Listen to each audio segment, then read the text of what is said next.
پریشانی میں مذاق اور خوشی میں طعنہ مت دو، کیونکہ ان سے رشتوں میں موجود محبت ختم ہو جاتی ہے۔ حضرت علی رضی اللہ عنہ نے فرمایا، ہمیشہ سچ بولو تاکہ تمہیں کبھی قسم کھانے کی ضرورت نہ پڑے۔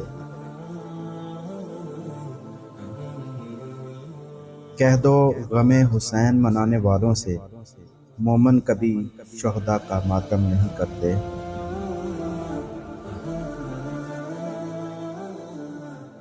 باتیں کرنا سب کو آتا ہے، مگر تاثیر بیاں کسی کسی کا مقدر ہوتی ہے۔